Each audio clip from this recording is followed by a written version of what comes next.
भारतीय वंशाच्या नासाच्या American अंतराळवीर Sunita Williams आणि बुच विल्मोर पृथ्वीवर परतण्यास निघाले आहेत। अखेर 9 महिन्यानंतर दोघेही सुरक्षित पृथ्वीवर परतणार आहे। गेल्या वर्षी 5 जून 2024 रोजी सुनीता विल्यम्स आणि बुच विल्मोर हे बोईंग स्टारलाइनर स्पेस क्राफ्ट मधून ISS वर 8 दिवसांच्या मोहिमेवर गेले होते। मात्र बोईंगच्या तांत्रिक अडचणींमुळे त्यांचा प्रवास लांबला। अंतराळ यानामधून हिलियमची गळती आणि वेग कमी झाल्यामुळे ते जवळपास 9 महिने अंतराळ स्थानकात अडकले होते। मात्र आता 9 महिन्यानंतर आज दोन्ही अंतराळवीर पृथ्वीवर परत येण्यास निघाले आहेत। भारतीय वेळेनुसार ते आज मध्यरात्री 3:30 वाजण्याच्या सुमारास पृथ्वीवर परततील। त्यांच्या स्वागतासाठी संपूर्ण जग उत्सुक आहे। पृथ्वीवर परतल्यानंतर तेथील गुरुत्वाकर्षणाचा परिणाम अंतराळवीरांवर बराच काळ राहतो आणि त्यांना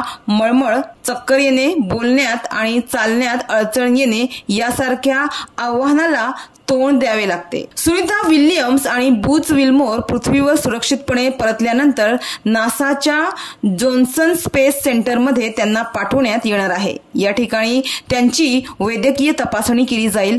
अंतराळात दीर्घकाळ राहिल्यामुळे अंतराळवीरांच्या हाडांची घसरण, स्नायूंमध्ये कमकुवतपणा येण्याची शक्यता आहे। यामुळे त्यांची संपूर्ण वैद्यकीय तपासणी या ठिकाणी करण्यात येईल। त्यानंतर नासा या संपूर्ण मिशनचे थेट प्रक्षेपण करण्यात येणार आहे। हे अंतराळ प्रवासातील एक महत्त्वाचे यश मानले जात आहे।